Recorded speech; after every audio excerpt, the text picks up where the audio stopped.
Bienvenidos a la tercera sección de la serie, el significado del término eclesía, la doctrina bíblica de la iglesia en el Nuevo Testamento. Estábamos viendo, antes de ver toda la lista de los 115 textos que utiliza el término en el Nuevo Testamento, en primer lugar, 3 referencias, 3 usos al término que no tienen nada que ver con lo que conocemos como iglesia, ¿ok? Para irlos descartando de una vez. Leíamos el versículo 32, el 39 y el 41 de Hechos 19, ¿ok? Continuamos. Nos faltaba ver el versículo 41. Dice: y habiendo dicho esto, despidió a la concurrencia, que esta es la tercera vez que se utiliza y que no se refiere a iglesia, sino a una reunión del pueblo, ¿okay? Una reunión secular del pueblo. En la versión antigua, Valera, para que no se confundan, no les aparece el versículo 41, es que está incluido en el 40, en la última parte. En estos 3 casos, entonces, la palabra se usa en 2 sentidos. En el verso 32 y 41, se refiere a un cuerpo congregado en orden legal para propósitos judiciales. Y en el 39, ¿qué decía el 39? Si demandáis alguna otra cosa, en legítima asamblea se puede decidir. Allí se usa en el sentido clásico primario del texto, ¿ok? Una reunión de un tumulto de gente. ¿En qué se diferencia de los otros 2? Que los otros son con propósitos legales, que ya organizados. Es diferente un grupo de personas organizadas a un tumulto de gente. Bueno, estas 3 ocurrencias del término eclesía, en los cuales no es posible traducirlos como iglesia, son suficientes para llamar a nuestra atención al hecho de que la palabra eclesía, al tiempo cuando se escribió el libro de los Hechos, anterior al año 64, después de Cristo, aún no tenía para los cristianos primitivos su significado de un cuerpo de creyentes. ¿Estamos captando eso? De aquí que tenemos que estar a la expectativa de otros casos en que se use también en su significado común secular. Y en segundo aspecto, les decía, antes de ver la lista completa, hay pasajes donde eclesía claramente da el significado de sentido local, ¿ok? Y esto es importante que lo captemos. La palabra eclesía aparece 86 veces en el Nuevo Testamento griego en un indudable sentido local. En una interpretación razonable, no podría darse otro significado a expresiones como la iglesia que estaba en Jerusalén, Hechos 11:22. La iglesia que estaba en Antioquía, Hechos 13:1.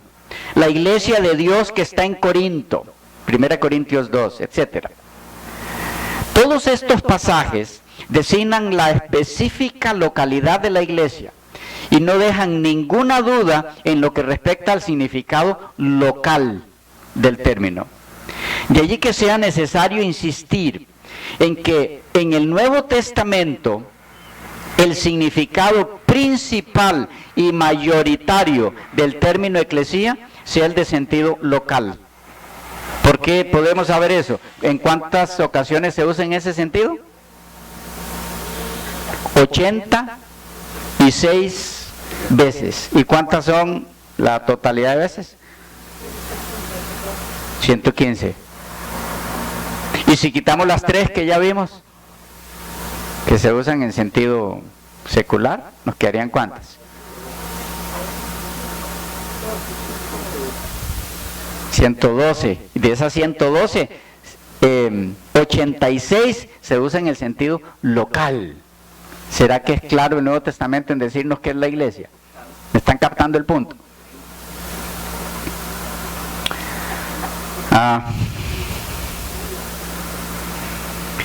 Tres veces eclesía se usa en el sentido etimológico ordinario, común, secular, lo cual reduce la cantidad de veces que se utiliza el término en sentido eclesiástico a no más de 112 veces, de las 115 en total.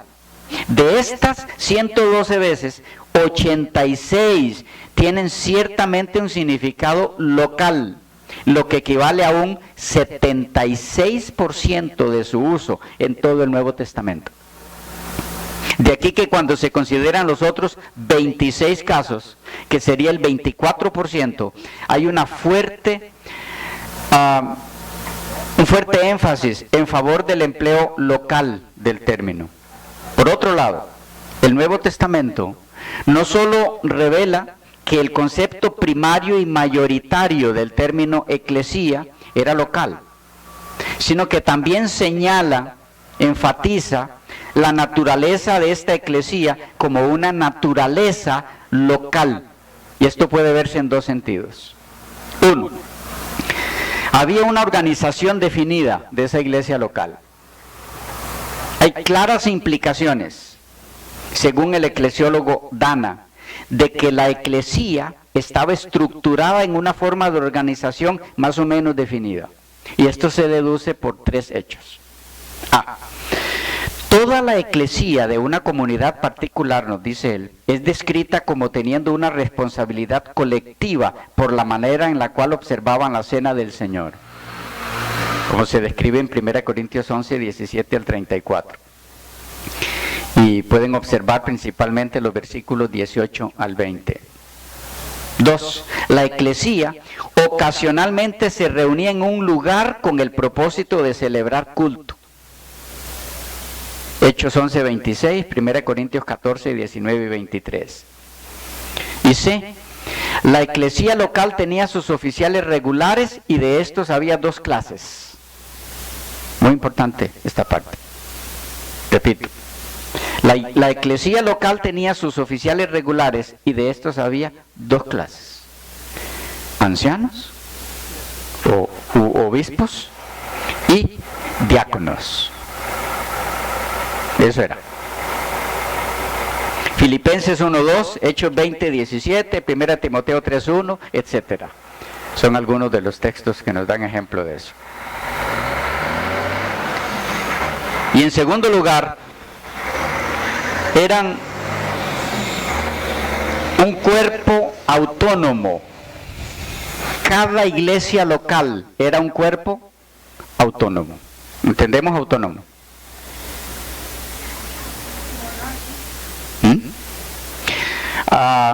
Autónomo es auto y nomo. ¿Qué es auto? Propio. Y nomo, ley. Nomos. Autónomo. Eso es etimología. Eso es etimología. ¿Qué significaría autónomo? De auto y nomos. De propio y ley. Eso lo véalo al revés. Ley propia. Se gobernaban a sí mismos. No gobernaba nadie de afuera a esa entidad.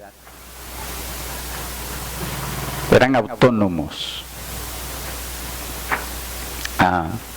Es lo segundo que debemos tomar en cuenta antes de leer todos esos textos. La eclesía local era un cuerpo autónomo. Sobre este punto la evidencia es terminante, definida. Y esto puede verse, les decía, por tres razones. Uno, cada iglesia designaba personas para funciones específicas. ¿Captaron eso? Cada iglesia designaba personas para funciones específicas. Cuando Pablo recogió ofrenda de las iglesias gentiles para los santos pobres en Palestina, pidió que las iglesias locales designaran mensajeros para que lo acompañasen en llevar la ofrenda a Jerusalén. 2 Corintios 8, 19 y 23. Las iglesias locales escogían a sus representantes para lo que fuera. B. Cada iglesia local arreglaba sus propios problemas sin interferencia exterior. Repito, cada iglesia local arreglaba sus propios problemas sin interferencia exterior. 1 Corintios 15, 4 y 5 y 6, 4. Ahí pueden leer ustedes eso, cómo localmente se arreglaban los problemas. No tenía que venir la iglesia de allá para arreglarle problemas a este. Ni alguien que era superior en autoridad a esa iglesia local para decirles cómo arreglaban sus problemas. No existía eso. ¿Ok? Sí, cada iglesia local determinaba sus propios planes de acción. Hechos 15. En Hechos 15 vemos eso.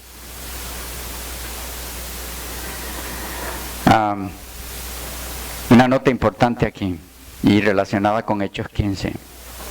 En los casos difíciles, como lo reflejó Hechos 15, ¿recuerdan qué fue Hechos 15? Había una problemática grande en qué debía requerírsele a los gentiles para ser parte de la iglesia y qué no. Había un poco de confusión de conceptos entre algunos miembros de la iglesia. Y entonces, ¿qué hicieron? Ellos se unían como iglesias con representantes en cada una para buscar consenso y unidad doctrinal. Enviaban sus delegados, ¿ok?, para exponer cuál era el pensar de esta iglesia, de esta, y entonces llegar a un consenso. ¿Ok? Sobre la forma sana de la autonomía de la que disfrutaban cada una de estas iglesias locales, hay otro reconocido eclesiólogo que aporta lo siguiente. Él dice: la eclesía del Nuevo Testamento era una comunidad visible de creyentes que tenía importantes características locales, con autonomía, pero que de ninguna manera era espiritualmente independiente de las otras congregaciones cristianas. El individualismo extremo oscurece la intención de otras ideas e imágenes del Nuevo Testamento acerca de la naturaleza de la iglesia. Aunque eclesía es un concepto valioso del Nuevo Testamento, es inseparable de otra palabra del Nuevo Testamento, que es koinonía. ¿Qué es qué? Unión. A ver si estamos entendiendo esto. Koinonía viene del griego koinonía y significa comunión. Comunión. Relación estrecha, confraternidad, participación, compartimiento, unión, contribución, ayuda. Todo eso. Koinonía es una característica no negociable de la iglesia de Cristo. La iglesia es una comunión de personas que comparten una relación con Cristo y entre sí. El amor que es recibido de Cristo y debe ser ofrecido a los demás. Eso es la iglesia. Sin eso no hay iglesia. Esta koinonía no puede mantenerse en una forma selectiva y no está limitada a una clase geográfica, racial, social o económica, sino que penetra la iglesia entera. La koinonía selectiva. ¿Captamos qué sería koinonía selectiva? Koinonía, pero selectiva.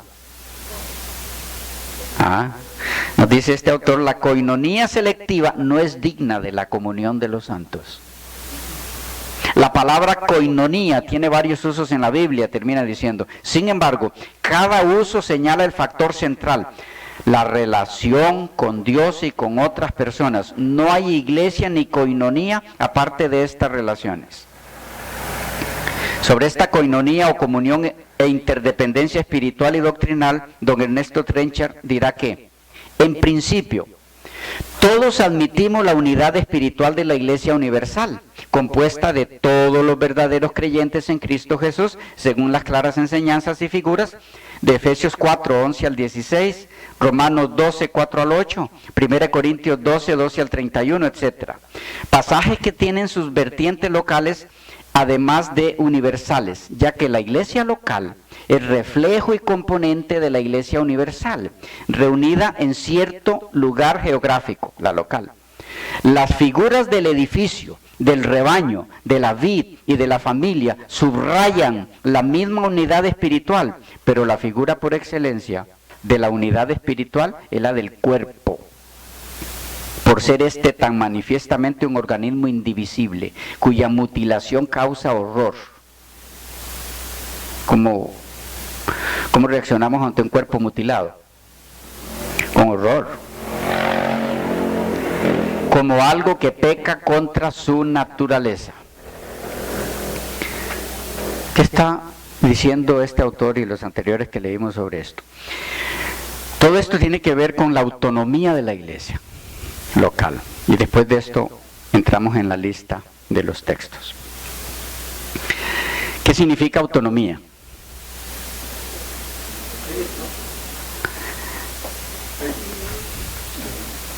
Ley para sí mismos. Vaya, la ley de Dios es la que los rige, no una ley de ellos. Pero lo que quiere decir es que no hay nadie que les imponga leyes. Ellos se rigen por una ley propia de ellos, que el Señor les dio. No dependen de la autoridad exterior de nadie. ¿Estamos captando eso? Pero aquí viene la última aclaración hecha. Eso no significa que ninguna iglesia de Cristo local esté autorizada por Dios para independizarse doctrinal y espiritualmente de las demás iglesias locales que existen en el mundo. No sé si comuniqué el punto. Esto es clave. Porque así como hay un extremo en el que se ha desvirtuado el concepto verdadero del término iglesia, ya vimos varios. ¿Cómo se lo ha desvirtuado? Con conceptos ajenos como iglesia igual edificio. El otro, iglesia igual denominación religiosa X. También al otro extremo se ha desvirtuado el término. ¿Cuál es? Como iglesia local, como eclesía significa iglesia local, en la mayoría de los casos, y en algunas pocas en la Biblia, iglesia universal, que son todas esas iglesias locales juntas. ¿Ok? Pero el extremo del que les hablo y que es igual o más peligroso que el otro, es como iglesia es el grupo local de personas que tienen sus propias leyes. Entonces, esa iglesia está autorizada para establecer sus propias doctrinas. Y somos local y con nosotros nadie se meta. Tenemos la autoridad de Cristo porque la iglesia de Cristo es local. ¿Qué es lo que han enfatizado estos dos últimos autores? Que esa iglesia local, llamada eclesía en el Nuevo Testamento, es un grupo de personas que tiene sus propias leyes, que no los rige ninguna entidad exterior a ellos. Las leyes que los rigen son la palabra de Dios, es su fundamento. Pero además de eso, los rige la coinonía, que es la unidad. Esa unidad es espiritual y doctrinal. A ver si se los pongo así. No puede haber, es opuesto, no puede haber un grupo de personas que forman una iglesia cristiana local de Guayabo, de Bagaces, que tiene un conjunto de creencias X, y otra iglesia cristiana local de La Fortuna, que tiene otras creencias distintas a esta iglesia local de Guayabo. Y ambas ser iglesias de Cristo. Comunico el punto. No puede ser, ¿no están? Las iglesias locales de Cristo están dispersas por todo el mundo, como leímos en Corinto y en Galacia, están dispersas por todos lados, pero creen lo mismo, adoran al mismo Dios, se basan en el mismo libro, por lo tanto no pueden tener doctrinas distintas. Si tienen doctrinas distintas, sí, son iglesias en el sentido etimológico de la palabra. Grupo de personas reunidas. Pero iglesia de Cristo, eso es otra historia. Iglesia cristiana, eso es otra historia. No pueden ser ambas iglesias cristianas con dos creencias distintas y hasta opuestas. Una es y la otra no, o ninguna de las dos lo es.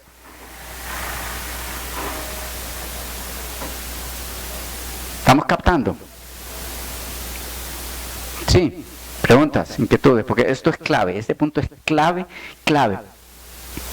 importantísimo. Porque he visto suceder este problema o darse varias veces, y en personas que se basan en lo que hemos visto hasta aquí, y que tiene fundamento bíblico de que lo que es iglesia, bueno, vamos a demostrarlo al ver el uso de las 115 ocasiones, bueno, ya serían las 112, ¿ok? Vamos a ver cómo se refiere a iglesia local, y en algunas ocasiones pocas a iglesia universal, que son esas iglesias locales juntas, pero algunos utilizan ese argumento bíblico que no hay cómo debatirlo,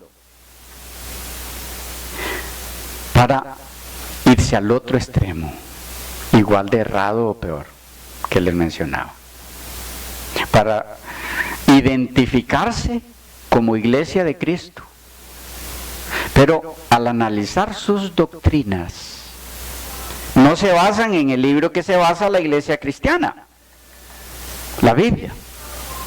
No lo rige la ley de Dios. Entonces no es cristiana, no es una iglesia cristiana porque ellos se pusieron ese nombre, porque nosotros nos pusimos ese nombre. La iglesia cristiana no se autoadjudica el nombre. Lo que la hace cristiana es tener las características de la iglesia que sigue a Cristo. Y la iglesia que sigue a Cristo se rige por lo que Cristo se rigió. La ley de Dios, la palabra de Dios siempre dijo, en ese caso basándose en el Antiguo Testamento, escrito está la Biblia de entonces. Entonces la iglesia cristiana es cristiana porque sigue el ejemplo de Cristo. Sus normas, sus reglas, todas sus directrices están basadas en el escrito está, que en este caso es Antiguo y ahora el Nuevo Testamento, la Biblia toda junta, ¿ok? Preguntas al respecto y entonces entramos en el análisis de los 112 casos. Aquí. Usted mencionó ahorita el asunto de las diferencias doctrinales de un lugar a otro. De una iglesia local a otra. Otra local. Y ambas dicen ser cristianas. Que entonces, con base a eso está la pregunta. ¿Dónde está el centro? Si hay diferencias, ¿dónde está el centro de las dos? O sea, la base es Cristo. Sí. Entonces, si hay división de conceptos, no es una iglesia unida. Sí, hay un problema allí. Tal vez la pregunta podríamos acomodarla así. Si esta iglesia local dice que este color es azul, ¿ok? Y esta otra dice que este color es negro. ¿Cómo definir, cómo saber quién está en lo correcto? Pues es muy sencillo. La que dice que es negro. ¿Ok? la que dice que es negro. ¿Por qué? Porque es fácil ver el problema. Es la distinción de un color que a la vista está. Pero llegan momentos en que el asunto no se vuelve tan fácil y sencillo. Porque haciendo uso del mismo elemento, se llega a conclusiones distintas. Depende de cómo se acerque a ese elemento que se esté analizando. Un ejemplo. Una iglesia que dice ser cristiana, local, en X lugar del mundo. Dice que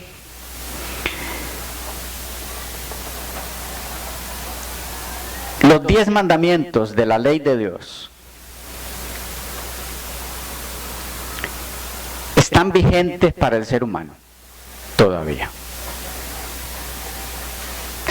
Otra iglesia local en X lugar del mundo que dice ser una iglesia cristiana, dice no, los 10 mandamientos de la ley de Dios quedaron clavados en la cruz. ¿Ok? ¿Quién define cuál de esas dos entidades locales en las que ambas dicen ser iglesia cristiana? ¿Quién define cuál está equivocada y cuál no? O si están equivocadas las dos, ¿quién define?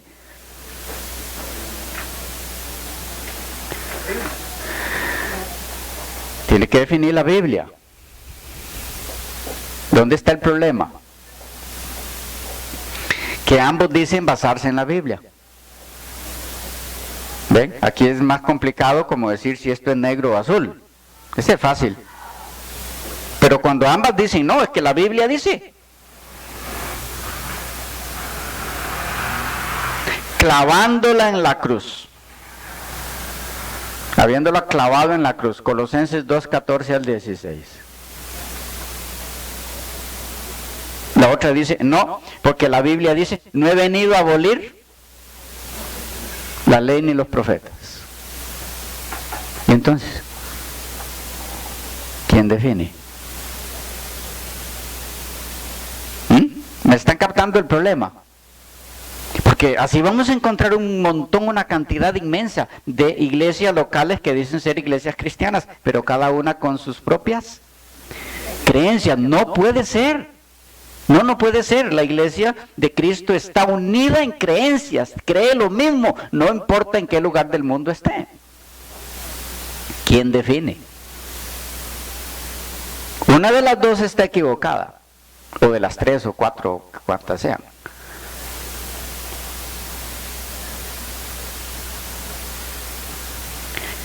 Tienen ambas que sin preconceptos en sus mentes, captamos preconceptos, sin conceptos establecidos de antemano, sino con una mente abierta, acercarse a este libro sagrado y ver si la interpretación que le están dando a ese texto que están utilizando cumple con las reglas de interpretación que la misma Biblia establece para interpretarla a ella misma, o si se está violando alguna regla, alguna norma de interpretación. Ambas entidades, ambas iglesias, ambos grupos de personas reunidos localmente con mente abierta tienen que acercarse a la escritura para ver si están interpretando correctamente. Les doy un ejemplo muy sencillo. Se centran en un texto, en el ejemplo que les di de la ley de Dios. Se centran en un texto. Una de ellas. Romanos 10:4. Un ejemplo nomás entre muchos casos que pueden darse. ¿Qué dice Romanos 10:4? Ajá. Es un texto muy conocido.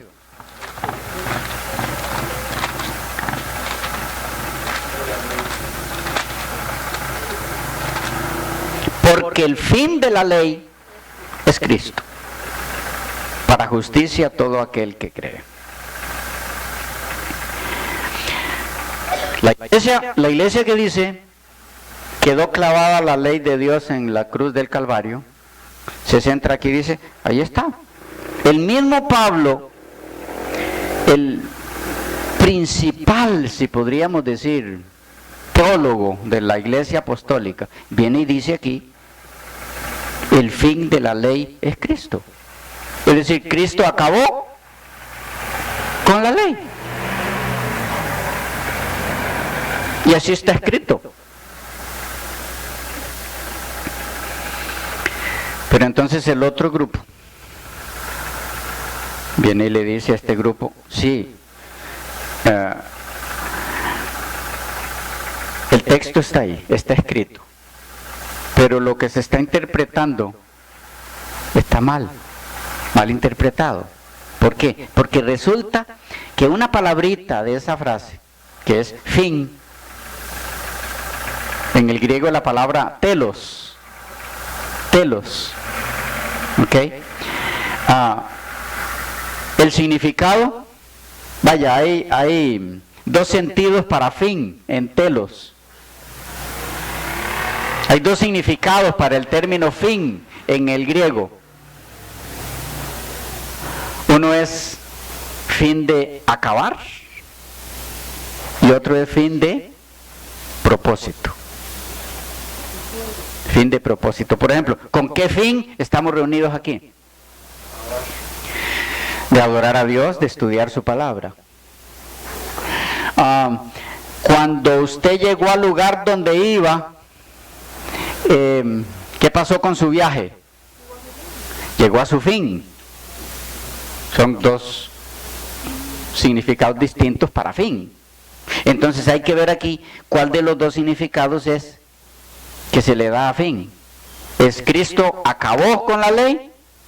O lo que está diciendo es el propósito de la ley es Cristo.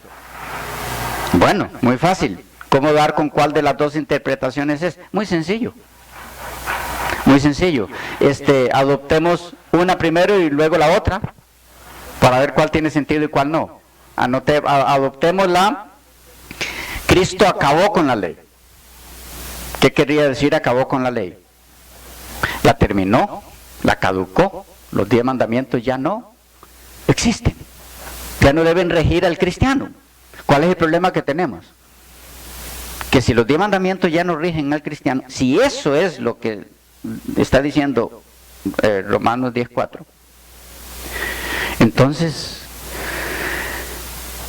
está autorizando Dios mismo a su iglesia a entrar en el estado caótico más indescriptible que pueda haber.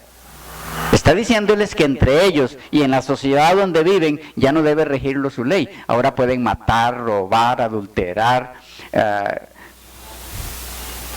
idolatrar, se dice así, ¿verdad? ¿Sí? Adorar imágenes, porque ya la ley acabó. Entonces, ¿hace sentido? ¿Cómo? El otro significado, que también tiene el término, haría sentido. La ley tiene como propósito, como fin, conducirnos a Cristo. ¿Cómo? Es que la ley lo que hace es señalarnos el pecado. Y al señalarnos el pecado, al señalarnos nuestra sociedad, nos conduce al único que nos puede limpiar, que es Cristo. ¿Hace sentido? Tiene. Y no choca con ninguna doctrina bíblica. Entonces una de las dos entidades tiene que ceder. Pero no pueden seguir creyendo esta que Dios abolió la ley y esta que Dios mantiene su ley, y ambas ser iglesias cristianas. ¿Captamos el punto?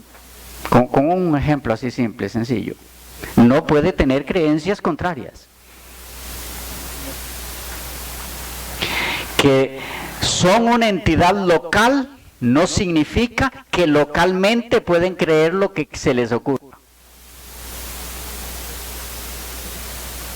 En todos los lugares donde existan esas iglesias locales de Cristo, creerán lo mismo, en el idioma en el que hablen. La doctrina será la misma. ¿Captamos ese punto clave? Antes de entrar en la lista, porque sin eso, aclarado en nuestra mente, no habremos avanzado mucho. ¿Estamos? ¿Alguna pregunta, inquietud ahí? ¿Claros? ¿Sí? De aquí en adelante esto se pone más fácil de entender, sin muchos términos que era necesario tratar en las dos primeras secciones o en las anteriores. Se nos fue el tiempo hace rato, ¿verdad? Quedamos por aquí, continuamos en la próxima.